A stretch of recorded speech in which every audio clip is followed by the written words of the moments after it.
me lembro como se fosse hoje, eu estava na academia e eu vi que surgiu lá o podcast Faixa Preta. E achei aquilo ali fantástico, porque naquele podcast deu para entender a jornada dele, que realmente o cara saiu de um lugar comum, né? Como a gente, como muita gente que está começando agora, e chegou realmente lá. E aquilo mexeu muito comigo. E foi ali que eu me converti mesmo. Eu disse, rapaz, esse é o caminho. Que realmente eu senti aquela segurança de escolher o caminho, né? Então, desde ali, acho que naquele podcast mesmo já estava decidido. Pronto. Esse é o podcast Faixa Marrom, uma conversa com alunos e alunas da Fórmula de Lançamento que fizeram nada mais, nada menos do que R$100 mil no espaço de 7 dias consecutivos com as técnicas da Fórmula. Meu papo hoje aqui com o Renan e com a Carolina. E Renan e Carolina, bem-vindos a esse podcast. Bom dia. Obrigadão, é um prazer enorme estar por aqui. Show de bola. Em que nicho vocês fizeram R$100 mil em 7 dias? Em confeitaria, especificamente com bolos caseiros, subnicho de bolos caseiros. Bolos caseiros. E qual dos dois me conheceu primeiro? Renan. Fui eu. Foi mais ou menos 2019. Eu tinha acabado de me formar em engenharia civil, acho que eu me formei na verdade em 2018. Só que eu não estava tão satisfeito com a formação, já estava buscando algo em paralelo, né, que eu conseguisse fazer e que desse talvez um melhor retorno a longo prazo. E aí eu tinha alguns amigos meus que trabalhavam com marketing para a empresa local, coisa marketing tradicional mesmo. E eu perguntei, fulano, Gustavo, o nome dele, Gustavo, como é que eu começo a entender um pouquinho sobre marketing e tal, acho interessante esse universo. Ele disse, rapaz, segue o Sobral, né, Pedro Sobral. E aí eu comecei a seguir lá em meados de 2019, mas não entendia bem o que era aquilo, o que era lançamento, não sabia nem do que se tratava, mas achava interessante, né? E eu comecei aplicando as técnicas do Sobral com dropshipping, né? Só que eu ultrapassei ainda alguns meses nesse ramo. Explica para o pessoal o que é o dropshipping, só para quem não conhece. Dropshipping consiste basicamente em você vender um produto que não está sob sua posse física, né? Você vende um produto que vem de outro destino e aí o próprio fornecedor, o fabricante, envia o produto para o cliente direto, ou seja, você é um corretor de venda, né? Você vende, mas outra pessoa entrega. É basicamente isso. Só que nisso eu não vi tanto futuro naquilo, sabe? Os produtos não eram de tão boa qualidade. Era algo que não era tão íntegro, vamos dizer assim. Você fazia uma oferta maior do que a realidade, né? Do que a entrega. E aí, em paralelo àquilo, eu senti que não era bem o caminho e comecei a ver lançamento de infoprodutos. Só que no momento eu ficava me perguntando, rapaz, o que a gente pode lançar aqui de infoproduto? Porque eu mesmo não tinha nenhum conteúdo assim para virar um curso e também ninguém ao meu redor. Então aquilo ficou meio que em stand-by, né? Em paralelo a isso, a Carol, que é a expert, ainda tentou um pouquinho Excel na época. Ainda tentei fazer um curso de Excel, começar a produzir conteúdo, mas não vingou não. Aí ela estava muito sobrecarregada na produção de bolo, né? Ela também é engenheira, então ela largou a engenharia para começar a vender bolo em casa, fazer todo aquele processo de começar a empreender em casa. Vocês são... Namorados, show. E aí chegou um ponto que ela estava muito sobrecarregada, produzindo muito e já não comportava mais em casa, né? Já estava começando a ficar aquela coisa desconfortável mesmo e muito cliente querendo encomendar, a gente recusando pedido, então foi algo bem... problema bom, vamos dizer assim, mas que era um problema, né? Então a gente conversou, disse, Carol, a gente tem duas opções, ou a gente abre logo uma loja física para ampliar as vendas dos bolos, ou a gente vai começar a produzir algum curso. Eu já tenho alguma experiênciazinha com dropshipping, não sei o que, deve ser algo parecido. Então foi mais ou menos o que a gente pensou na época. E bem nesse período veio a pandemia, né? Isso passou 2019 todinho e começou 2020. No começo de 2020, que a gente começou a decidir produzir os cursos, aí veio a pandemia e reafirmou ainda mais que realmente aquela era a opção, né? Não fazia sentido abrir uma loja no meio de uma loucura que estava acontecendo. E aí a gente começou a fazer os lançamentos e a gente não seguia a metodologia da Fórmula em 2020. Não? Você já me conhecia, não? Já eu conhecia através do Sobral, né? Ele sempre falava, tudo que ele falava de lançamento, mencionava Érico. E até assim, foi boa pergunta, porque como é que eu comecei realmente a fazer o lançamento dela em 2020? Eu já te conhecia, mas tinha uma objeção. Vou te contar qual era. Ele não acreditava. Eu não acreditava, mas não era nem só isso. Assim, eu sabia que o Érico Rocha era o nome mais sólido do mercado, né? Isso aí eu não tinha dúvida. Mas eu tinha duas objeções. A primeira, porque tinha outras metodologias que eram oferecidas, ainda são hoje em dia, que soam como um atalho, né? É algo mais rápido, é só você ligar uma live, faz uma bateria de live e depois vende. Tudo isso é um pouco mais fácil do que você seguir todo o fundamento da fórmula. Mas, enfim, aquilo me atraiu no primeiro momento. Eu vou aqui pelo atalho, eu não vou pelo caminho realmente sólido não, vou aqui pelo atalho. Isso foi o que eu pensei na época, né? E a outra objeção é que, por já ser o nome mais antigo no mercado, eu pensei, será que ele não está meio defasado, assim, um pensamento besta, né? Mas pensei na época, né? Eu não acho que não, será que ele não está defasado? Por que não? Pois é, depois de tanto tempo, tem muita gente nova agora, acho que o pessoal novo deve saber um pouquinho mais do como chegar lá mais rápido, né? Foi o que eu pensei na época. É engraçado, né? Que não só eu, né? A gente sempre sofre do... Se você está há muito tempo no mercado com nome sólido, às vezes algumas pessoas vão achar que isso é bom. Sim. E aí, a mesma vada, algumas pessoas vão achar que isso é ruim. Não, de repente não tá. Mas é interessante isso. De repente não tá atualizado. Mas, enfim, e isso tava na sua cabeça e aí você começou pelos, vamos dizer, entre aspas, atalhos, né? Coisas menos fundamentais, mais atalhos. Eu chamo isso das casinhas dos 3 porquinhos de palha. Mas isso eu falo isso porque isso me serve, né? Entendeu? Então todo mundo tem que tomar cuidado. Eu tô vendendo meu peixe, eu não tenho nenhuma vergonha disso. Mas eu sou muito... Mas enfim, e aí, como é que foi esse processo? Pronto, aí a gente escolheu um mentor lá na Apple, né, em uma metodologia, e começou com ela. Acho que das duas metodologias que a gente tentou, fora a fórmula, a gente já começou pela pior que tem, que é realmente só lançamento em grupos de WhatsApp. Não vou falar o nome aqui e tal, mas acho que quem souber já vai identificar o que é. E a gente começou com essa, e o primeiro lançamento de 2020, praticamente a gente saiu no prejuízo, porque era um lançamento que previa que você já tivesse uma lista, já tivesse uma base e tal, e fazia lá aquele lançamento mais rápido. E a gente não tinha nada, não tinha lista, não tinha nada, mas enfim, tentamos lá. E meio que a gente investiu, se eu não me engano, acho que foi 3 mil na época, começou em 2020. Pra gente já era muito dinheiro, porque era muito dinheiro. Eu trabalhava com bolos caseiros já na época, mas nesse período a gente já tinha juntado uma boa quantia, mas a gente ainda tinha os planos de abrir a loja. Então a gente não tinha tanto dinheiro para investir assim nessa parte, né? Sim. E o plano de abrir a loja seria onde? Aqui em Fortaleza, Ceará. Ah, que legal, Terra do Vento também. Hoje, inclusive, a gente está abrindo a loja também, em paralelo, né? Depois de muito tempo. Ontem mesmo o pessoal veio montar aqui o letreirozinho da fachada e já vai inaugurar. Vocês estão na loja? Estamos na loja. São 2 andares. Aqui é o andar de cima onde a gente grava e embaixo vai ser a cozinha para vender os bolos. Pronto, aí de lá pra cá o que foi que aconteceu? A gente começou então com essa metodologia, depois eu vi que ela não era tão boa, eu disse, não, vou atrás de outra metodologia mais fácil, comecei a seguir algumas pessoas e tal, e a gente foi pro formato de desafio, que é fazer algumas lives, depois vende, né? E nisso a gente seguiu mais ou menos 2020, foi mais ou menos nessa pegada. Só que também em 2020 eu pensei, rapaz, isso aqui é a casinha dos 3 porquinhos, né, como você falou. É um negócio que não tem como escalar, eu sinto que algo que não é duradouro, vamos dizer assim, né? Não dá para crescer com isso aqui. Foram algumas micro vitórias, a gente teve alguns resultados durante o ano, mas eu sentia que não dava para continuar naquilo ali, ia dar ruim. O ROI já estava diminuindo, então isso aqui não é o caminho. Quando a gente começou era muita novidade, principalmente para o nosso público, então trazia retorno, mas não da forma que a gente imaginava. E a gente não conseguia expandir mesmo em si os lançamentos. Então, perdia aquele quê de novidade, entende? Não tinha conteúdo, não tinha distribuição, não tinha Roma, não tinha nada disso. Era só uma bateria de lives e venda mesmo. E até dar uns resultados, né? Eu fico, há um tempo... Eu até dá para ensinar a fazer a coisa mais rápido. Mas a pergunta é, no final das contas... Na minha estratégia, no meu jogo mais estratégico, eu nem conto isso pra galera. Eu quero levar o cara pra faixa preta, que é 2 milhões por ano. Então eu quero construir uma base que seja boa, mas que tenha a chance de levá-lo à faixa preta, que são 2 milhões por ano. E algumas estratégias não chegam à faixa preta, na minha opinião técnica, né? Então é tipo essa casa que eu tô aqui, é uma casa de palha, muito bom, me serve. É de palha, literalmente. Eu não consigo construir vários andares disso aqui, não. Né? Então é rápida a construção, tem uma manutenção relativamente alta, mas ela só chega até uma certa altura.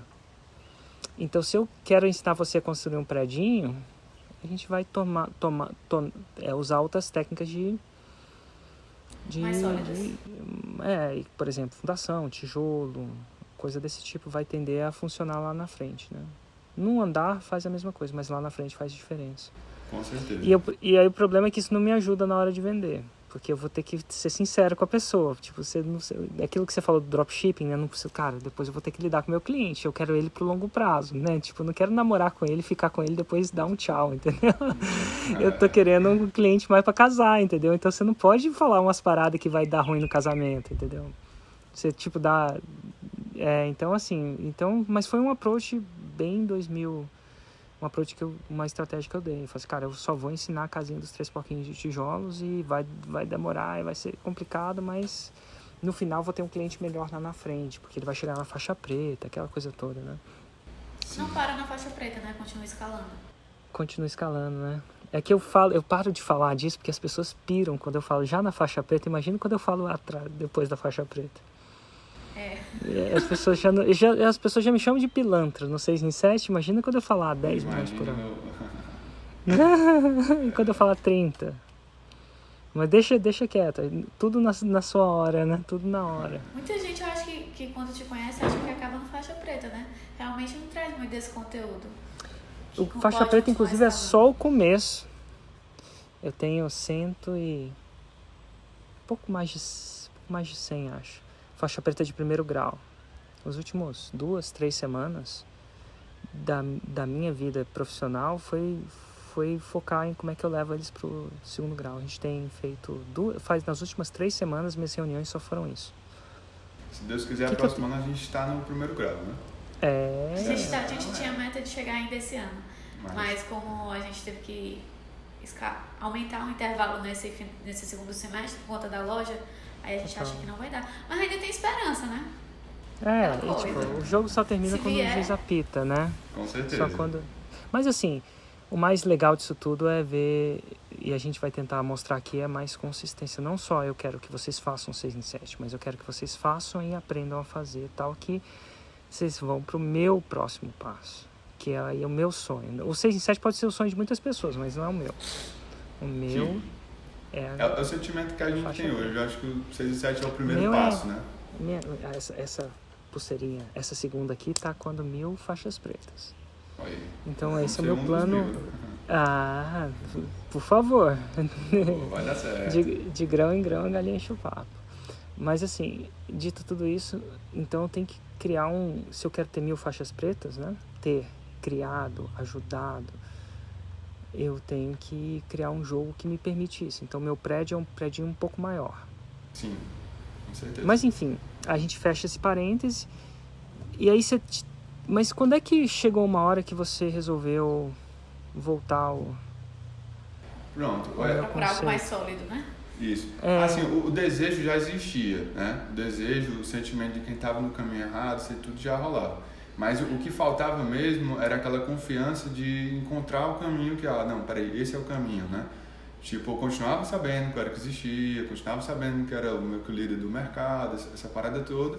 Mas, assim, uma particularidade minha, como consumidor de conteúdo, eu não conseguia me convencer com o conteúdo mesmo, tipo, se eu entrar no seu YouTube e ver, vamos falar sobre Roma. Aí eu assistia um vídeo de Roma e aquilo me convertia, eu não sei porquê, sinceramente, mas aquilo não virava muito a chave pra mim. O que virou... Não tava te atraindo. O que virou mesmo a chave pra mim, ainda me lembro como se fosse hoje, eu tava na academia e eu vi que surgiu lá o podcast Faixa Preta. Surgiu não, né? Já existia, mas eu descobri, não sei como, nem lembro como, mas eu descobri o podcast Faixa Preta especialmente do Senhorete, e Caio Senhorete, de musculação, né? E aí eu comecei a assistir, eu vi... E achei aquilo ali fantástico, porque naquele podcast deu para entender a jornada dele, que realmente o cara saiu de um lugar comum, né? Como a gente, como muita gente que está começando agora, e chegou realmente lá. E aquilo mexeu muito comigo. E foi ali que eu me converti mesmo. Eu disse, rapaz, esse é o caminho. Que realmente eu senti aquela segurança de escolher o caminho, né? Então, desde ali, acho que naquele podcast mesmo já estava decidido. Pronto, eu acho que esse aqui vai ser o caminho. E é tanto que quando chegou lá o Insider, a gente assistiu, o Insider não, o Mundo FL, né, que era FL ao vivo antes, A gente assistiu todinho, mas eu já tinha comprado o Insider lá no podcast do Sr. Ed. E assim, não foi fácil, né? Falando aqui agora parece que foi moleza, foi só chegar lá e comprar. Mas a gente investiu praticamente o que a gente tinha, né? A gente ainda tinha que... A gente já chegou lá sabendo que ia ter a venda do Insider, só que a gente não tinha dinheiro para pagar, então a gente já foi pensando. A gente já falou com algumas pessoas antes, olha, se a gente precisar de um dinheiro emprestado, você pode ajudar e a gente paga, a gente vai pagando, não se preocupe, a gente vai pagar. A gente só precisa assim, de um empurrão para começar. E nisso eu ainda vinha produzindo alguns bolos, já estava perto ali, tinha a maratona de Natal. Então tudo que eu conseguia produzir, fazer os cursos, ir juntando, toda a migalhinha a gente foi juntando para que quando a gente chegasse lá a gente conseguisse comprar. Mas a gente tinha certeza que não ia dar. Mas a gente estava disposto a pedir emprestado e correr atrás, né? Realmente. Sim, a gente ainda pegou um empréstimo com o pai dele. Foi. Mas deu para comprar, entendeu? E a gente comprou, a gente já começou a assistir. Renan assiste o podcast Faixa Preta várias vezes ao dia. Eu acho que é difícil ter um podcast Faixa Preta que ele ainda não assistiu. Eu acho que assisti. Ele assiste repetido. Então, todo canto que ele vai, ele bota no carro e vai ouvir. Que massa. Eu vou fazer mais uma temporada dele. Geralmente, precedente ao Mundo FL, eu geralmente faço temporadas do Faixa Preta. Porque não tenho tanto faixa marrom quanto eu tenho faixa preta quanto eu tenho faixa marrom, né? Mas tem um podcast que eu quero fazer também. Não sei se vai ser esse ano. Vai ser o podcast Segundo Grau. Eu já tenho uns 30 segundo grau. Então já dá pra fazer. Começar. Na minha opinião, esse é o meu conteúdo favorito. Eu acho que... É mesmo? Muitas vezes a gente tá no processo. Tem dias que você tá super animado, empolgadíssimo, vamos dominar o mundo. Mas tem dias que bate o desafio, é problema aqui, problema acolá. E acho que cada um tem seu combustível de ânimo, né? Vamos dizer assim. Mas sempre que eu tô meio desanimado, alguma coisa assim, será que vai dar certo? Eu escuto lá uma história, escuto outra, acho que aquilo ali me põe muito pra cima. Então acho que a Carol também a gente escuta junto. Acho que é isso. Exatamente. Bom saber. Bom saber que o Faixa Preta é o mais legal pra vocês. Não, é porque ele permite que você entenda um pouquinho da jornada e entender também que as pessoas que chegaram lá não eram pessoas extraordinárias que tinham alguma coisa de muito diferente. Também eram pessoas comuns. E, geralmente, quando a gente vê algo assim muito mirabolante, querendo ou não é, a gente chega a duvidar. Mas as pessoas que chegaram lá são pessoas que são extremamente inteligentes, são pessoas que tinham tudo a favor. E, na verdade, é muito o contrário quando você passa para ouvir. Tinha pessoas lá que estavam em situações infinitamente piores do que a gente, que estava perdida e ainda assim virou o jogo de uma forma inacreditável. Então eu acho que permite que outras pessoas se identifiquem também. Não são só pessoas extraordinárias que chegam lá, são pessoas comuns. Às vezes são pessoas mais lascadas do que... Não tinha como ficar pior, e a pessoa ainda conseguiu e consegue ir aumentando cada vez mais. Então tem pessoas que a gente vem acompanhando já tem um tempo, desde o ano passado, e parece que não para. Cada dia que se passa vai superando cada vez mais. E isso motiva muito a gente nesse aspecto. Porque somos pessoas, querendo ou não, novas. Muita gente duvida também. Quando a gente falou que a gente ia fazer a mentoria, a gente não fala nem exatamente o que é, para não assustar. Cheguei para os meus pais e fiz, olha, a gente vai fazer uma mentoria com um cara que tem... É uma mentoria cara. Então, cara não, é o cara, né? Finais de semana. A gente trabalha de domingo a domingo. Então, assim, de domingo a domingo a gente tá aqui produzindo, tá trabalhando. Então, o pessoal fala assim, nossa, mas você só faz trabalhar agora, não sai nem pra jantar e não sei o que. A gente, não, mas a gente tem uma meta. Então, a gente precisa realmente trabalhar pra chegar lá. E eu acho que o podcast Faixa Preta, ele dá muito esse estímulo, esse gás. Tem dias que tudo que era pra dar errado, dá. Aqui na loja, no ateliê, em tudo. Então, tem problemas, às vezes, com a plataforma mesmo. Então... eu acho que dá esse combustível de você entender que você também pode. Que é difícil você se colocar nessa situação, às vezes. E quantos anos vocês têm? Eu tenho 27 e ele tem 25. 25. Ah, garoto. Antes dos 30, estão aprendendo a empreender digitalmente.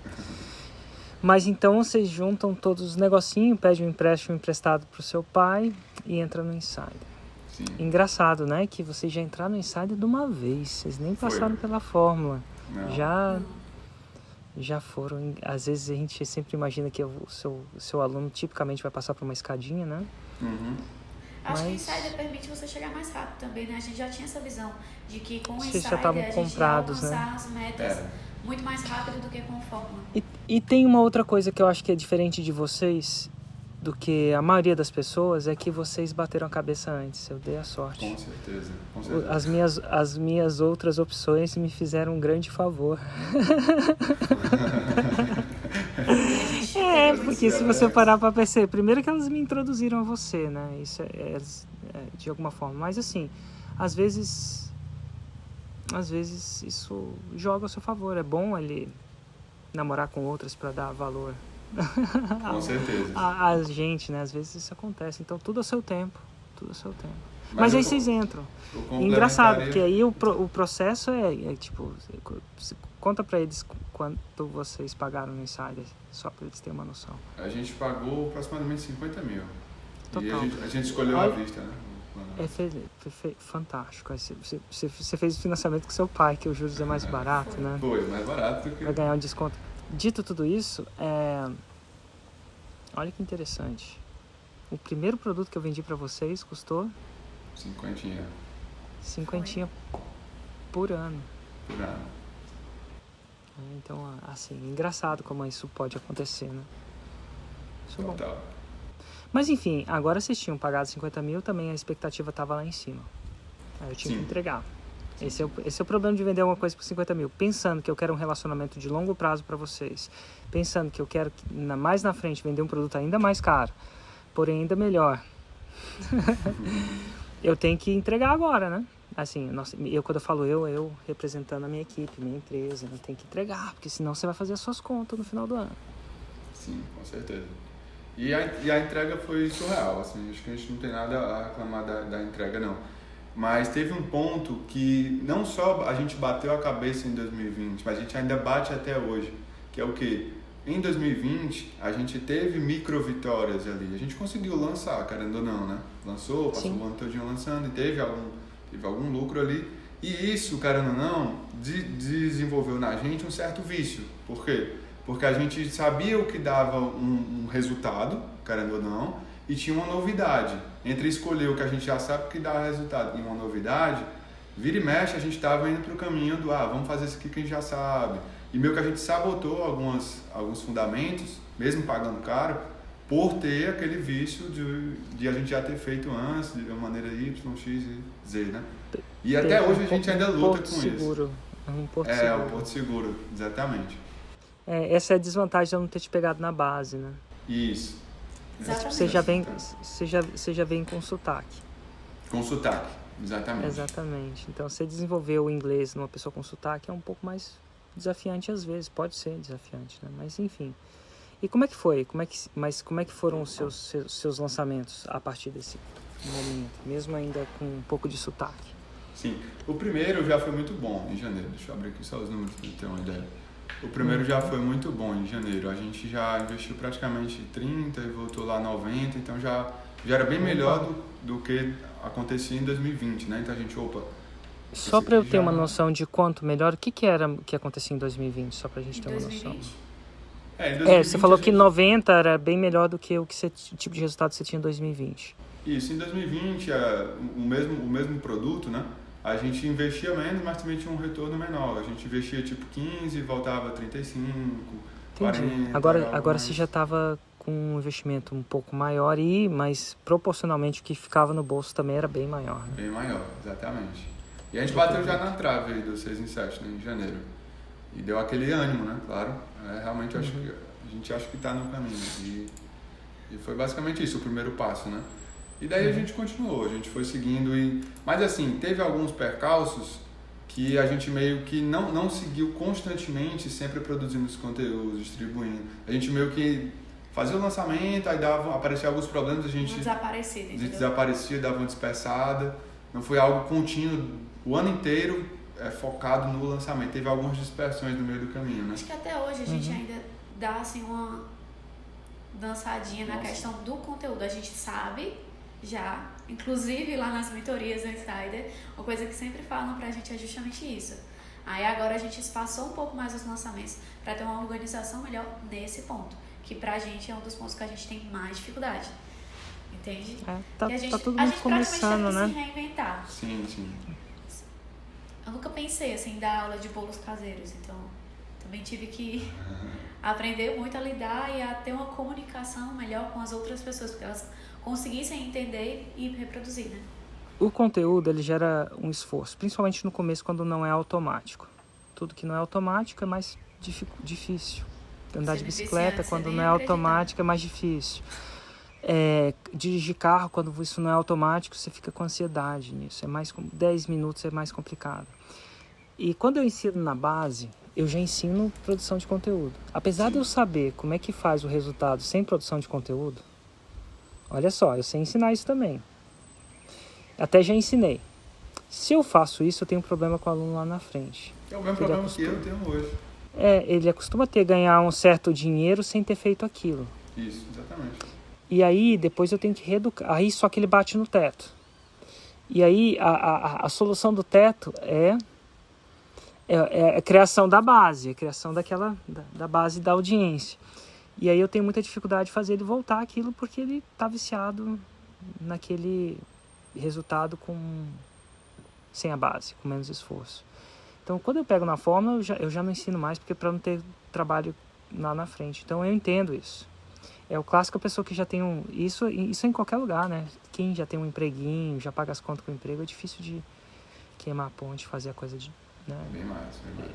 Mas eventualmente vai chegar uma hora, não precisa ser imediatamente, onde isso vai deixar de ser legal para ser fundamental. Essa conta vem. A conta vem, né? Você deixa uma trinca na parede, você vive com essa parede faz um tempo, mas chega uma hora que a trinca chega no teto. E aí você tem que reestruturar. É o que você falou. Você tem que dar uma pausa e falar assim, vou ter que consertar a fundação. Interessante. Mas vai ser esse processo vai ser, enfim, didaticamente é um ônus e um bônus, né? Sim. Tipo eu ensinar você a fazer uma dieta bem hardcore agora e perder 10 quilos. Mas ela não ser sustentável no longo prazo. Porque no longo prazo é exercício e dieta, né? Alimentação, né? No longo prazo Total. Mas enfim. Às vezes mas e aí? também... Diga, às vezes também. Não, às vezes também o que pega é que quem está começando, às vezes está meio ferrado, então é meio assim, tudo bem, a gente começa pela base, mas às vezes a pessoa precisa de um pontapé inicial, né? Um fôlego. É o oxigênio que você sempre fala, né? No começo precisa de oxigênio, depois já tem... E o oxigênio é viciante, igual droga. É igual droga, talvez eu esteja exagerando, é igual antibiótico. Você tem que usar com responsabilidade. Eu parei de ensinar o antibiótico. Sim. Mas assim, e tem funcionado. Eu tenho vendido menos por causa disso, mas no longo prazo eu acho que eu estou fazendo. Mas assim, dito tudo isso, eu entendo o que vocês estão vivendo. E de certa forma eu também vivi isso. Porque eu não comecei a fazer na base. Eu mesmo? Não sabia não dessa parte. Eu fui começar a fazer base em 2017. Ah, legal. Não sabia. E eu bati no teto também. E eu lembro que a história foi mais ou menos assim. E o meu teto era diferente. Porque o meu teto era numa época diferente. Tem uma coisa que no Velho Oeste... Tem outra coisa também. No Velho Oeste tem umas coisas que é fácil de fazer. Em terra de cego quem tem caolho é rei. Só que à medida que o mercado fica bom, você precisa melhorar também. Então tem umas coisas que funcionam no passado que não necessariamente vai funcionar agora. Essas coisas funcionam no mercado hispânico, que ele está bem atrás. Não funciona no mercado inglês. Não vou falar não funciona com muito cuidado, tá? Não funcionaram para mim, eu acho que são arriscadas. Só que em 2017 eu não tinha essa visão. E aí, uma própria sacada do próprio Platinum, eu comecei a ver gente do meu próprio grupo de faixa preta despontando, quebrando barreiras. E a barreira na época era a barreira do 8 em 7. Ninguém quebrava isso.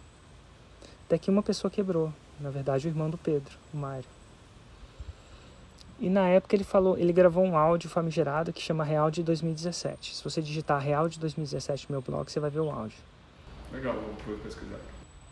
E naquele áudio foi áudio que ele introduziu esse conceito, tem que fazer conteúdo.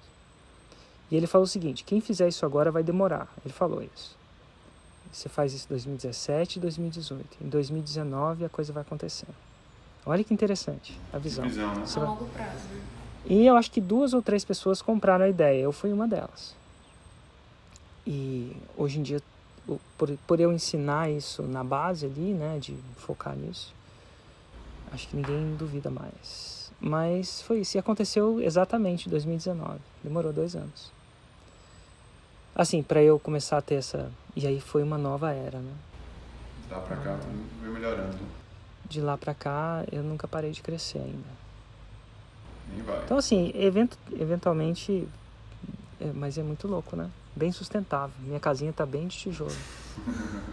E tijolo é bom, cara. Tijolo é tudo de bom. Porque pior do que lidar com um cara que não fez o 6 em 7, com faixa branca que não chega... Eu vou te falar qual que é o pior cara pra se lidar.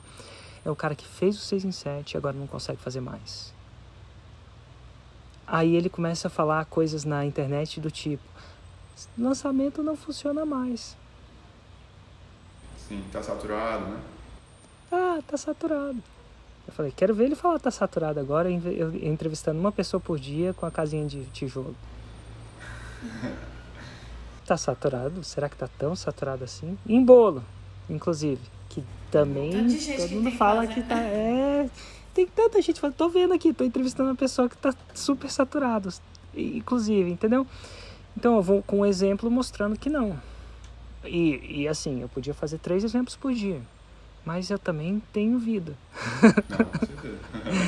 Então assim, eu tô com um por dia, às vezes eu faço faixa preta, às vezes eu faço faixa marrom, mas quase todo dia, segunda a sexta, eu tô aqui. Tenho estado o ano inteiro, com pessoas diferentes.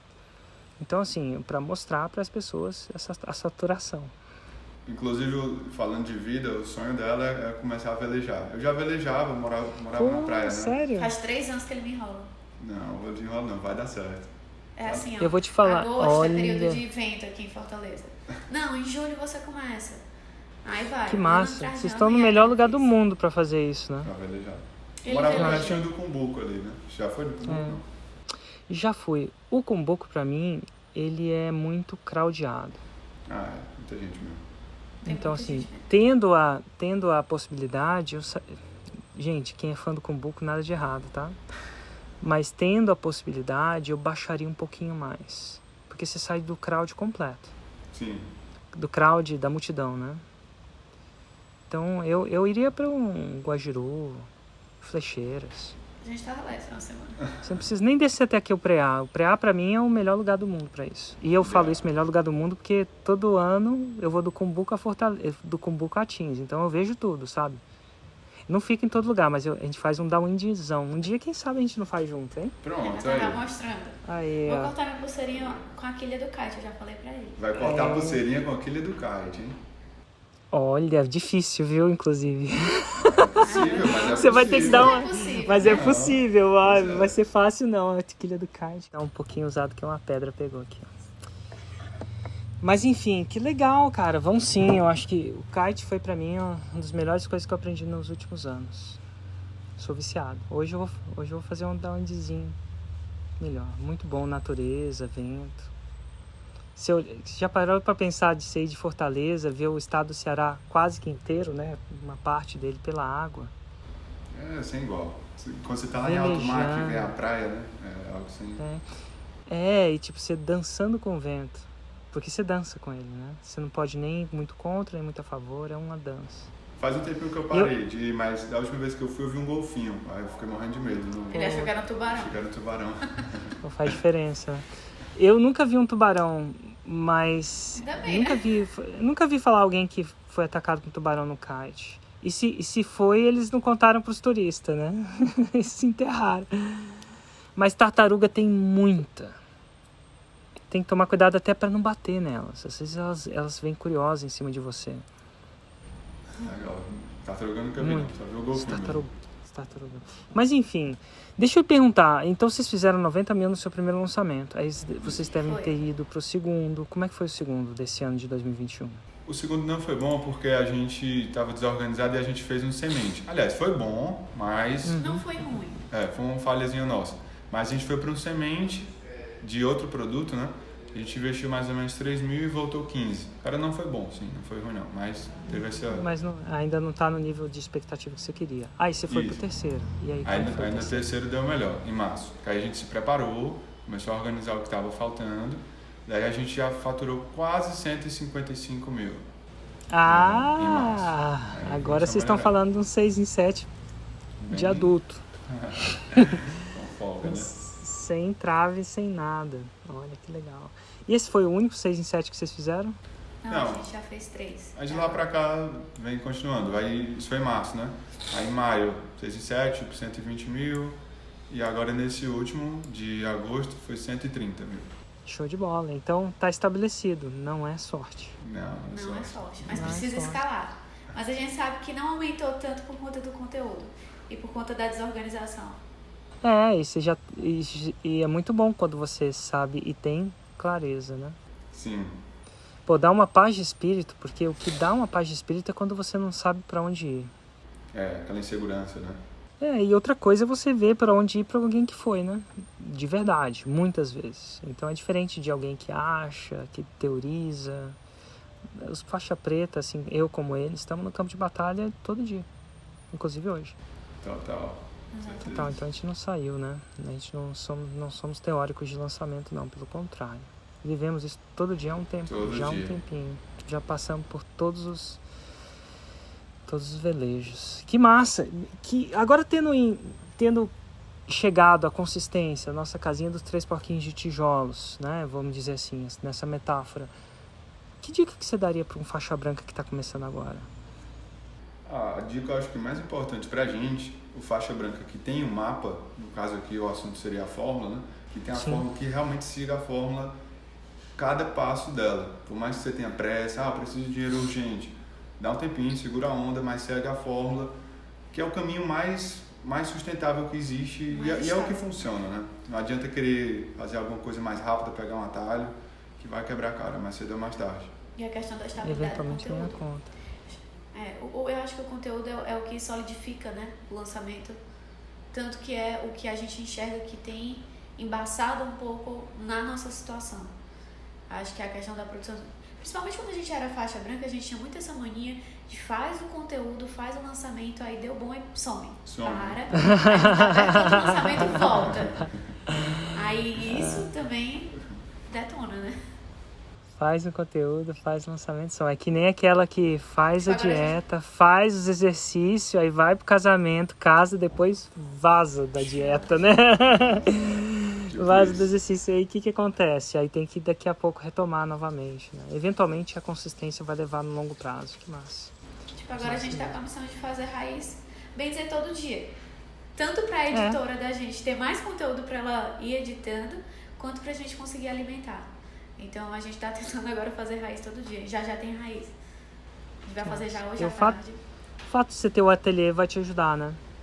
Vai sim. A gente começou na cozinha do meu pai, né? Então era bem improvisado. A gente tem um cenário e tudo, tem uma estrutura mais...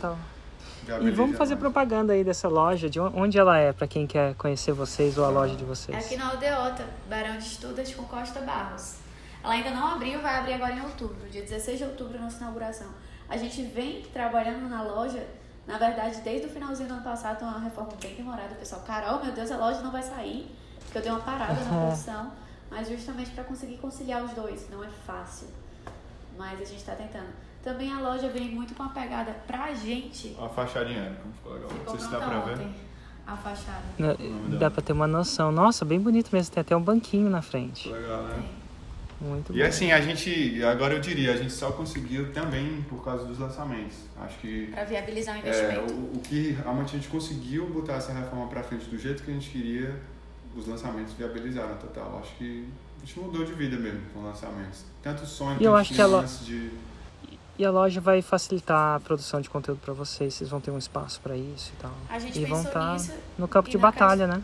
Exatamente. Sim. Na questão de atualização também da gente quanto a tanto produtos para o mercado, que a gente consegue trazer para todos os alunos também, mostrar um pouquinho da realidade também. Porque a gente vê muita gente começar na produção de bolos, seja do que for, independente do nicho, né? Começa a dar aula e larga. E aí o conhecimento que você tem, você não perde, óbvio.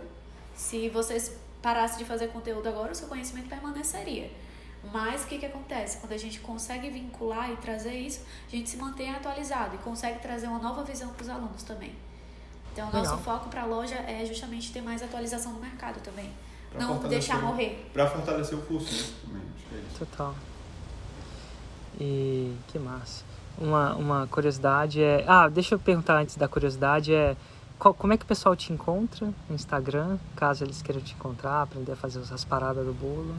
Carolina Xavier Oficial _ com Xavier com X e Carolina com C. Total. E lá deve ter o endereço da loja também, caso alguém queira... A gente tem outro Instagram pra loja. A gente não quis unir os dois porque eram públicos diferentes. Um quer aprender a fazer e o outro quer comprar. Então, se eu quero vender e eu fico lá ensinando algumas vezes receitas, conteúdo, poderia ser que se tornasse chato para os clientes. Claro, então, a gente preferiu separar. E qual é o Instagram da loja? Carolina Xavier Doceria. Um é oficial e outro é doceria. É mais o mesmo nome, Carolina Xavier. Total, Carolina Xavier Oficial e doceria. Impressionante é que às vezes eu sempre ficava pensando, nossa, será que às vezes produzir conteúdo pode ser repetitivo? É uma pergunta que algumas pessoas se fazem. Sim.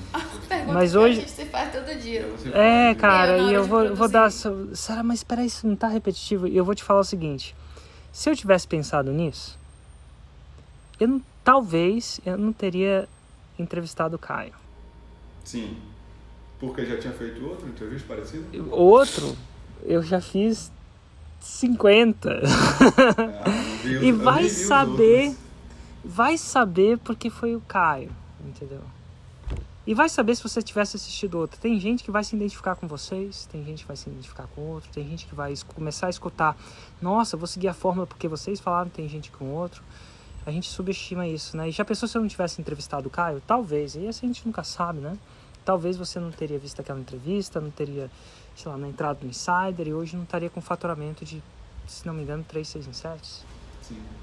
Acho que talvez não teria trilhando, não estaria trilhando uma faixa preta agora. Olha que louco. É muito louco isso. E talvez não estaria com essa lojinha, chuchuzinho aí na aldeota de Fortaleza, entendeu? Então assim, eu não subestimo o poder de estar aqui, não. De verdade. Constantemente. A gente nunca sabe o que... Talvez a gente não tenha deixado claro aqui, mas um agradecimento de coração, porque eu acho que realmente isso é veículo para mudanças de vidas, tá? Diretamente. Algo que a gente, há 2, 3 anos atrás, a gente olhava numa profissão que a gente não via futuro, se sentia perdido. Onde é que eu vim parar, meu Deus do céu? Terminei a faculdade, estou num lugar que não me enxergo, que não, enfim, não vejo saída. E aí vem toda uma trajetória para chegar até o que você construiu. Eu acho que a gente deixa aqui o agradecimento. A gente tinha muita preocupação também. Renan, nem tanto, mas tipo, a minha faculdade era FIES. E aí ia chegar uma hora que a conta ia chegar, daí eu ia ter que pagar. Então, assim que eu saí da faculdade, eu já fiquei desempregada. Então, desespero, já pensando em quando o FIES chegasse, que chegava tipo 2 anos depois, mas ia chegar, o que eu ia estar fazendo para pagar essas contas, porque eu sou gêmea. Meus pais têm 4 filhos. Então, assim, era muita gente para dar conta, pagar 2 faculdades, tem a minha irmã mais nova, e eu ia ter que arranjar um jeito de pagar essa faculdade. Então, a gente tinha também algumas questões que uma hora ou outra ia bater na porta e talvez se a gente não tivesse entrado, agora a gente tivesse uma situação bem complicada. Tá ficando boa de copy, não tá não? É porque é real, né? Mas até um ponto também interessante, conteúdo quando a gente começou, que é a parte da gastronômica, né? Ela só sabia falar de receita, não sabia falar de outra coisa. Era receita. Os caras, vamos dar uma evoluída, vamos falar um pouquinho também sobre venda, né, e tal. E hoje isso já está bem estruturado, né? Ainda falta um pouquinho da pitada de copy, né? Porque o produto em si, ele é uma parte, mas a copy é o que realmente faz o jogo virar. É o que faz muito o jogo virar. E o que eu falo para vocês é que por mais que pareça que ainda falta muita coisa, pensa só no que aconteceu. Eu vou te dar só um exemplo, só para vocês saberem como vocês estão bem posicionados. Assim, relativamente. Eu comecei a descobrir isso aos 33 anos. Aos 33 anos eu comecei a descobrir. E na época não era tão assim. Era bem raiz. Então vocês com os 27, 25, vocês estão no mínimo 6 anos à frente do dia que o Érico um dia ia começar a ter contato com isso. Já parou para pensar nisso? Vocês vão ter... E vocês devem ter o quê? De Insider 1 ano. Nem isso. Vai fazer 1 ano. Vai fazer 1 ano. É 1 ano. Imagina com 6 anos nessa jogada. O que vocês já não vão estar fazendo? Então é legal, vocês começaram jovens. E por mais que vocês acham que vocês sabem muito ou pouco, meu Deus, eu quero ver vocês daqui a 6 anos. Se eu soubesse disso aos 27, meu Deus do céu, eu ia ser diferente. Porque eu sei agora eu sei agora a consistência. É diferente, porque vocês aprenderam aos 20 e poucos, 20 e muitos, 20 e poucos, como é que eu jogo o jogo com a casinha dos tijolos. É diferente. Sim. Porque se você joga outro jogo, você vai e cai. Aqui a casinha de tijolo, a loja de tijolo. Tijolo azulejo. Então, assim, pra mim dá muita... Eu quando eu falo a gente, porque eu sou uma equipe de 150 pessoas. Eu sou a ponta do iceberg. Mas a gente pegou vocês jovens, cara. E que bom, né? Porque vocês nunca vão conseguir desver essa parada. E essa casinha de tijolo. Daqui a pouco vira um predinho. Ou um condomíniozinho. Se você não gosta de prédio, E daqui a pouco um dia a gente ainda veleja. Deus quiser. Se Deus quiser. Daqui a pouco. Certo, sim. Só bater a temporada de vento de novo. Agora vamos lá, vamos também colocar o que é que precisa. Precisa você cortar a pulseirinha com quilha pra poder realmente conseguir. Com a faixa preta, hein? Tá aí, hein? A quilha da pulseirinha, vai. Show. Isso aí. E você também, quero ver você colocar, tem que cortar junto agora. Cortar junto. A dele quebrou sozinha antes do 6 em 7.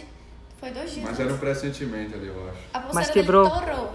Mas quebrou porque você quebrou ou foi um Não, acidente? sozinha. Ele tava no computador. Nossa, Tipo, então segundo Nossa Senhora do Lançamento, ela fala que se quebrar e for sozinha, porque o 6 em 7 vai vir rápido. Vai vir rápido. O 7 em 7. 3 dias depois. Foi bem... Ai, gente, muito bom. Gente, obrigado pela inspiração e generosidade de estar participando hoje aqui, tá bom? Um grande abraço e a gente se vê por aí, quem sabe no mar. Você permite fazer só uma perguntinha rápida, Eric? Até 3. No máximo, 3. O que você dá? Não, só uma mesmo. O que você daria de um conselho pra gente em relação a formar um time engajado, né? Você falou aí uma coisa que eu me imagino muito. Você tem um time de 150 pessoas. Hoje a gente tem 2, 3, mas é um desafio assim sobrenatural, manter o engajamento, fazer a coisa acontecer sem depender tanto da gente, né? Se você estivesse começando hoje, o que você faria? Isso é uma boa coisa, ó. Primeiro o que te levou até aqui não te leva para o próximo nível. A fórmula em si não é intuitiva. A criação do time também não é. E eu bati a cabeça muito com isso. Então você entender que esse desafio não vai acontecer tão rápido quanto você imagina. Mas é a casinha dos 3. Sem o time você também não vai poder velejar muito. Você vai estar no operacional. Então a primeira coisa que você entender é você precisa passar o operacional para frente. A operação. E aí você vai com parte a parte passando a operação. Então, a gente quer passar a operação e a estratégia ao mesmo tempo. Porque a gente, quando é dono da empresa, a gente é o operacional e estratégico. E pra gente isso é óbvio. Não é óbvio para a maioria das pessoas. Porque se fosse, eles estariam fazendo 6 em 7. E nada de errado, não tá? De repente não é nem a vocação. Então, eu olharia a sua empresa pelos vários lugares. Por exemplo, o primeiro, suporte. Você ainda dá o suporte? Vocês ainda dão o suporte? Eu dou o suporte, tento fazer lives a cada 15 dias com as alunas e a gente fez uma mudança de suporte. Porque até então eu dava muito a questão do suporte via WhatsApp para todas as alunas. Eu considerava isso muito importante, porque era uma oportunidade que eu tinha de também estar mais presente para elas. Então eu tinha um conhecimento melhor. Só que conforme as turmas foram escalando, estava ficando muito difícil, porque se eu fosse dar o suporte, eu ia ter que passar o dia inteiro no celular. Então a gente tem uma pessoa responsável pelo suporte, só que ainda é parcial, tipo plataforma. Eu respondo plataforma e ela responde o WhatsApp. Mas ainda assim, essa semana inclusive a gente teve reunião para passar isso para ela. A primeira coisa é passar o suporte. E por quê? Se você ficar com medo de vender, você vai vender pouco. Você não pode entrar no lançamento pensando, cara, e se eu vender muito e não der conta do serviço? Então, começa com a operação do suporte. E aí, primeiro você vai passando um ajudante, vai passando a operação. Uma vez que você passa a operação, você vai ter um tempinho para pensar nas métricas de observação do suporte. Como é que eu sei A pergunta que você vai fazer assim, como é que eu sei que o suporte está top sem rever todas as perguntas? Então aqui, só para você pensar nisso, você está pensando de uma maneira estratégica. Então como é que eu sei que todo suporte é top sem rever as perguntas? E aí você vai pensar em estratégias, e aí você vai começar a pensar numa estratégia de fazer isso. Como é que eu sei que todas as análises do Insider são top sem ver todas elas? Você sabe como? Acho que a avaliação do navegador, de coletar... Existe um processo que chama NPS. É um método. É 2 perguntinhas. É uma pergunta, na verdade. Na verdade, são 2, se você quiser. O quanto você recomendaria essa pessoa que te deu essa resposta para outra pessoa? Você não fala se foi ruim ou boa a pergunta. Quanto você recomendaria? E depois você pede para ela justificar abertamente. Certo. Se ela der uma nota menor do que 8, ela é... de 9 a 10 é promotor. Ela gostou. Está recomendando. 7 a 8, ela é neutra. Menor que 7, ela é um detrator. Ela nem sabe disso. Então, se alguma pessoa não é um promotor, ela vai para revisão. E a gente vai entender. É razoável. Às vezes tem uns clientes que são super irrazoáveis, acordaram no mau dia. Então, tem sempre pessoas muito razoáveis. Tem clientes que são de ouro também. Tem 1% que nasceu no altar, assim. E tem 1% que nasceu no inferno. Quer descontar em qualquer pessoa, né? Raiva. E a maioria são razoáveis. Mas então você revisa para ver se a pessoa foi desnecessariamente ou se ela tinha razão. Mas e aí se a gente pecou, e a gente peca o tempo inteiro, né, que somos humanos, a gente procura criar um processo para isso não acontecer mais. Perfeito. Então agora você não está trabalhando no negócio, você está trabalhando pelo negócio. Então você está estrategicamente fazendo a arquitetura. E a primeira área que você precisa olhar isso, senão você não vai conseguir vender. A segunda área que eu olharia é tudo que seja... Então aí você vai querer olhar algumas métricas e saber se está tudo bem. Perfeito. E aí esporadicamente você faz um spot checking. Deixa eu ver se a métrica está certa. Deixa eu ver uma análise nota 10 se ela merece nota 10. Entendi. Então é isso. Então o suporte vai. Então aí você vai criar uma operação. Vai ter depois 2 pessoas. 3 é... Como é que é? 2 é 1 e 1 é nenhum. Você vai começar... Depois de você criar isso, você vai criar redundância. Você não vai ter uma pessoa. Vai ter 2, 3. Por quê? Porque essa pessoa tira férias, fica doente, pede demissão, sai. Então você vai criar redundância nesse processo. E se ela não estiver fazendo, das 2, uma. Ou não existe uma comunicação clara, um processo claro, ou ela não tem perfil. Eu não tenho perfil para suporte. Não quer dizer nada de errado comigo. Mas eu não sou uma pessoa de suporte. Tem pessoas que amam suporte. Ajudar a criação, a alegria do cliente. Verdade. Mas aí você vai trabalhar nisso, devagar. E aí você vai procurar fazer isso no segundo lugar, que vai ser na operação do lançamento. Você não quer ter preguiça de lançar nem preguiça de vender. Preguiça eu falo assim. Toda operação do lançamento tem que ser feita... A operação, não estou falando de escrever copy não. Estou falando na operação. Mandar um e-mail, abrir carrinho, testar carrinho, fazer as páginas, fazer os anúncios. Tudo operativo tem que ser colocado. E aí você vai criar essa operação no lançamento. Ainda não estratégico. Operação. Aí você vai delimitar o que faz. Você vai criar um SNA para eles. Show, faz sentido. Operação. E aí você vai conseguir lançar sem ter esse fardo. É um parto pra gente, na verdade. Porque tanta coisa pra fazer que já vai, né? Total, mas assim, na sua loja você não vai ter uma ajudantezinha pra te ajudar? Vai. Então aí você vai ter que ser os aprendizes. A gente quer fazer com que ela gire sem necessariamente a gente precisar estar lá dentro o tempo todo. O seu negócio de lançamento é a mesma coisa, mas às vezes demora um pouco mais que a gente imagina. Mas aí você vai ter o operacional do lançamento. E aí depois, então você vai ter mais ou menos operacionado, mas você vai estar gerenciando essas pessoas ainda. E aí, a partir dali que você tiver o seu operacional do seu lançamento e o seu suporte, relativamente sem você só está olhando, aí você vai começar a pensar num gerente de projetos. Certo. Tem 2 jeitos de você conseguir esse gerente de projetos, ou promover alguém que tem essa aptidão de lidar com pessoas. O gerente de projeto lida com pessoas, e projetos, e metas, e gerencia o projeto, que é isso que você está gerenciando. Ou, a resposta não está boa, por quê? Vamos ver. Ou a pessoa ficou doente, ou a pessoa tirou férias. Tudo isso, pessoas. Essa pessoa, geralmente, eu pegaria uma pessoa, consideraria, ou você tem uma pessoa que tem muita aptidão e queira subir para a área de liderança de projetos, porque tudo na vocês são projetos. Até a reforma do seu negócio foi um projeto, projetinho. Nosso negócio não é uma linha de produção, é projetinhos. Então, não é o McDonald's. O McDonald's tem poucos projetos, ele tem uma linha de produção. Ele não é a gente está sempre construindo. Nós somos construtores. A gente não é síndico. Tem muito pouco de síndico e mais construtor. Então esse gerente de projeto, ele vai pegar o próximo projeto. Qual vai ser o próximo projeto? Criação de conteúdo. Como é que a gente... a gente vai querer criar raiz todo dia. E esses caras existem no mercado.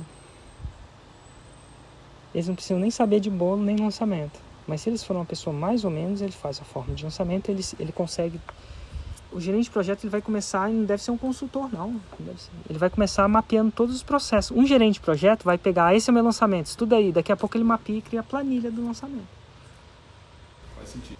E depois ele gerencia isso, porque vão ser múltiplos lançamentos, muitas coisas. E ele começa gerenciando vários projetos. Ele pode gerenciar... No começo era a Priscila gerenciando todo mundo.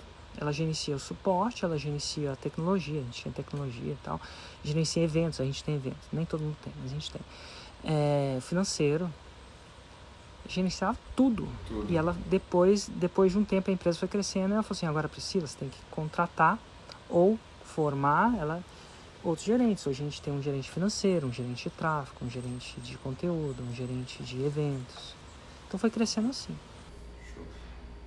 Dessa esfera de gerente, só me corrija se eu estiver errado, será que é um desafio a pessoa querer aprender a lançar e querer lançar por conta própria?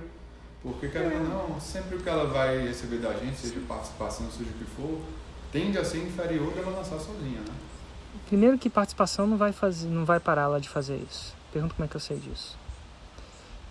O fato é o seguinte, a sua empresa, primeiro passo, tem que ser um lugar bom de se trabalhar. E bom de se trabalhar não quer dizer que você é bonzinho o tempo inteiro, não. Você tem que ser igual pai e mãe. Você tem que ser um bom pai e uma boa mãe. Não quer dizer que dar Doritos todo dia pro filho é bom de se trabalhar, não, porque aí você mima o seu filho. Mas você vai entender com o tempo que nem todas as pessoas nasceram para ser empreendedor. E nasceram para ser errado, querem. Olha o que vocês tiveram que passar, gente. Você teve que ir lá e pedir dinheiro emprestado pro seu pai. E botar o seu na reta. E depois ter que olhar pra cara do seu pai e lidar com e ver ele falando, te falei que ia dar errado. Com certeza. Então assim, não basta uma fórmula nem um método. Você tem que ter tem que ter um quê de coragem, um apetite a risco. A gente compra risco. Você arriscou essa loja. Você não sabe se vai dar certo. Você espera que dá certo. A gente é doentemente otimista. A gente tem essa doença. A gente é muito otimista. Mas nem todo mundo é. E tá tudo bem. Então você vai descobrir que se sua empresa for um excelente lugar... Minha empresa tem 13 anos. Tem gente que está com a gente desde o começo. E olha, que eu entrevisto um cara que fez 107 por dia. E outra, nem todo mundo é feliz sendo empreendedor. É muito louco isso. Tem gente que não quer lidar com levantamento de dinheiro, cliente, com todos os processos. Eles só querem uma boa empresa para trabalhar com aquilo que ele ama. Eu fico pensando se o banco que eu tivesse, quando eu estava lá, eu trabalhasse com isso que eu faço hoje, se eu ia querer ter saído de lá, bom demais, 13º, férias, estabilidade entre era bom. Não tinha tanta escala, mas chega uma hora que você precisa de tanta escala assim. Então, assim, o que você vai entender é que a maioria das pessoas, nós somos uma minoria que tem esse apetite de risco. Parece uma maioria aqui, mas a maioria, ela que é um bom emprego para trabalhar, com honestidade, pagar os boletos, plano de saúde, a escola particular, eventualmente. Não é da escala que eles querem. Porque se eles quisessem, eles não estariam com você no começo. E não é porque eles vão estar com você, vão aprender. Eles podem, hoje em dia, eles podem fazer a fórmula, custa R$10.000. E para muita gente isso é muita gente isso é pouco, mas enfim. Então, não é R$400.000 numa franquia. Estou falando de uma barreira de entrada que todo mundo que quer dá um jeito. Então, primeiro você entender que nem todo mundo pensa igual você, nem todo mundo é capaz de levantar o dinheiro como você é. É um empreendedor. O empreendedor é aquela pessoa que assume o risco. Você compra o risco, você assume o risco e você tira o risco do seu funcionário. Você paga ele por mês, todo mês, inclusive depois se ele pedir demissão e você demitir, é mais 40% ou 50% do fundo de garantia. Entendeu? É esse que você está ganhando para assumir o risco. Tirar das costas dele, né? E ficar contente. E assim, muita gente é muito grata por isso. Nossa, a gente tem colaboradores muito gratos. Penso em sair. Eventualmente alguns vão sair? Vão. Por causa disso? Também. E por causa deles mudarem de vida e querem sair. Mas pensa comigo, se isso funciona para mim, que mostra isso o tempo inteiro, todo dia, imagina para vocês que não é. A minha rotatividade vai ser 20 vezes maior. Mas depois de uma grande lugar eu descobri que a rotatividade não era nem... Você tem que pagar um preço justo que sai um pouco a mais do que justo, tá? Nada de... Todo negócio, inclusive, a mulher aí que vai trabalhar. Mas o problema é você tem que criar um ambiente onde ele possa crescer, prosperar, seguro. Eu vendo segurança, eu penso 2 vezes antes de pagar um dividendo para mim. Eu junto 1 ano de salário dele antes de me pagar. Se retirar. É só depois que 1 ano de salário dele tá pago, mais o fundo de garantia, mais as multas, tudo, que eu penso em me dar esse dinheiro. Eu não preciso demitir. Eu posso demitir, né? Mas eu não preciso. Então isso é bom, isso dá uma paz. Muita gente quer só essa paz. E a maioria quer. Então assim, não vai acontecer. E sim, pode acontecer, mas não é. E todos os faixas pretas têm funcionários. Se fosse assim, ninguém tinha, né? Não, com certeza. E aí, e assim, se você, à medida que você for crescendo, você vai precisar de caixa para isso. Não por operação. Por que você não começa pelo gerente de projeto? Ele é mais caro, né? Sim, com certeza. Então aí o que acontece? Você começa com o operacional porque se você tivesse dinheiro descendo em árvore, eu começava com o gerente de processo. Já contratava um gerente de projeto agora. O primeiro passo é comprar fôlego, né? Comprar tempo, comprar fôlego. Ele ganharia mais que você Sim. no começo. Muito louco, né? Você pagar mais pro seu funcionário que você mesmo ganha. Mas você está construindo a casinha, né? Acho que eu nem tenho como agradecer. Eu acho que isso é uma das coisas mais que a gente precisava ouvir nesse momento. Paciência, você não pode construir nem muito rápido, nem muito devagar. Se construir muito rápido, você fica muito dependente do seu próximo lançamento para pagar as contas, isso gera pressão. Se construir muito devagar, você não consegue vender porque você não consegue dar conta dos seus clientes. Sim, total.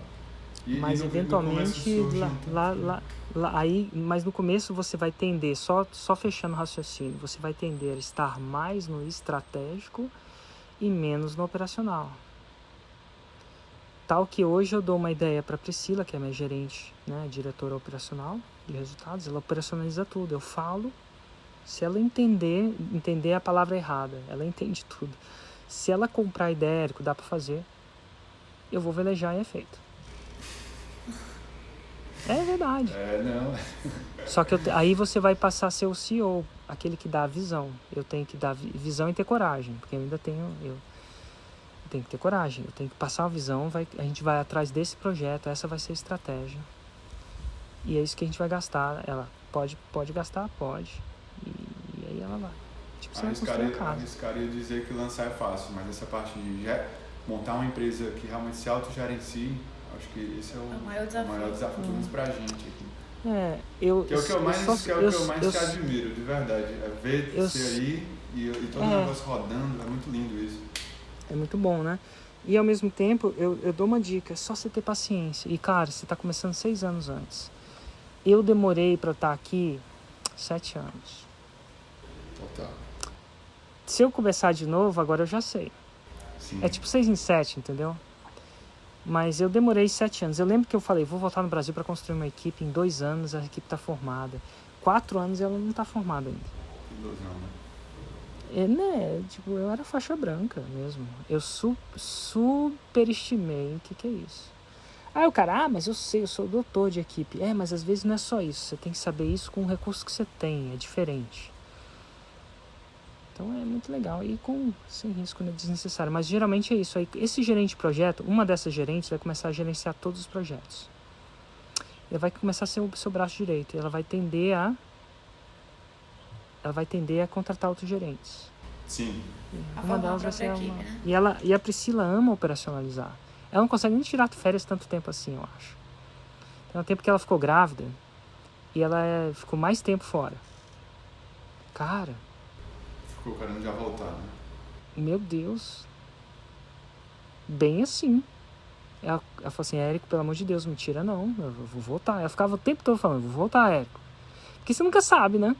Sim. Não sabe mesmo. A mulher, às vezes, toma outra direção. A gravidez é um shift muito grande. Eu ficava o tempo perguntando, Priscila, tem certeza que você vai voltar?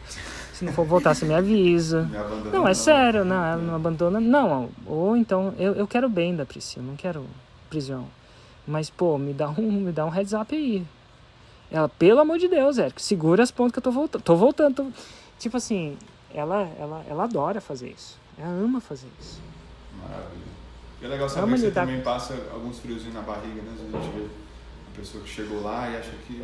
Eu sei que é difícil, mas não tem ideia de quanto foi, né? Não, eu passo friozinho na barriga inteira. O dia que você parar de passar friozinho na barriga é porque você tá acomodado, né? Morreu. E aí escreve essa. E aí morreu. E escreve essa. Isso que eu vi foi um aluno meu que falou. Quem não cresce, desce. No empreendedorismo não dá para ficar estagnado, porque quem não cresce, desce. O empreendedorismo é um jogo que quando você não cresce, você desce.